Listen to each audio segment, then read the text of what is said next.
ነገ ጥቅምት 22 ስጋን የለበሰች የምትመስል ከፊቷ ወዝ የሚንጠበጠብላት እንባን የምታለቅስ ስትወጋ ደም የሚፈሳትና ድውያንን የምትፈውስ የእናታችን የቅድስተ ቅዱሳን የቅድስት ድንግል ማርያምን ስዕል ምስለ ፍቁር ወልዳን ለመጀመሪያ ጊዜ የሳለልን ወንጌላዊ ሐዋርያ ሰማዕት አቃቤ ሥራይ ባለመድኃኒት ዶክተር ዘጋቢ የሐዋርያትን ገድል የሐዋርያትን ዜና የጻፈልን ጥበበኛ ሰዓሊ ከአራቱ ወንጌላውያን አንዱ የሆነና የቅዱስ ሉቃስ ወንጌልን የጻፈልን ይህንንም ሲጽፍ ደግሞ ብርሃናተ ዓለም ቅዱስ ጳውሎስና ከአራቱ እንስሳት ከአርባዕቱ እንስሳ አንዱ የሆነው በገጸ ላህም የተመሰለው ቅዱስ ኪሩብ እያገዘው እየተራዳው የጻፈልን ሐዋርያት በሙሉ ለሰው ልጆች መድኃኒት ሆነው በጥላቸውና በልብሳቸው በጨርቃቸው በመጎናጸፊያቸው ድውያንን እየፈወሱ እነሱ ግን በሽተኛ ታማሚዎች ነበሩ።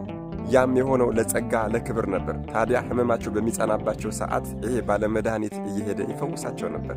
ጌታችን ለሶስተኛ ጊዜ ትንሣኤውን ከገለጸላቸው የኤማሁስ መንገደኞች የኤማሁስ መንገደኞች አንዱ የሆነ በቀደሞ ስሙ ቀለዮጳ እየተባለ ይጠራ የነበረ ወንጌልን ግብረ ሐዋርያትንና የተለያዩ መልእክታትን በመጻፍ ክርስቶስን የሰበከ ብርሃናተ ዓለም ቅዱስ ጴጥሮስና ጳውሎስ ከአረፉ በኋላ መንጋውን መጠበቅ የዚህ ቅዱስ ኃላፊነት ነበርና በቃልም በጽሑፍም እያደረገ ወንጌሉን እንደ ኃላፊነቱ እየመራ እያለ ይሄ ዝናው ከኔሮን ቄሳር ዘንድ ደረሰ።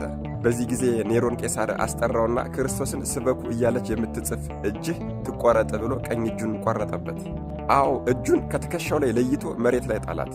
በዚህ ጊዜ ይሄ ቅዱስ ሐዋርያ ንጉሥ ሆይ እኛ የዚህን ዓለም ስቃይና ሞት መከራ አንፈራም፣ ነገር ግን የጌታዬን ኃይሉን ታውቅና ትረዳ ዘንድ የተቆረጠች ቀኝ እጁን በግራ እጁ አንስቶ ከነበረችበት ቦታ ላይ ገጠማት።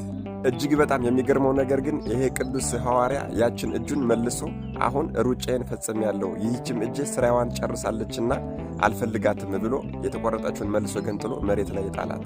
ታዲያ በዚህ ጊዜ የኔሮን ቄሳርን ሚስትና ወታደሮች እንዲሁም ደግሞ ከሕዝቦች ሆነው 477 ሰዎች በኢየሱስ ክርስቶስ አምነዋል። በዚህም ጊዜ ይሄ ንጉሥ ቅዱስ ሉቃስንና ያመኑትን 477ቱን ሰዎች አንገታቸውን አሰይፏቸዋል።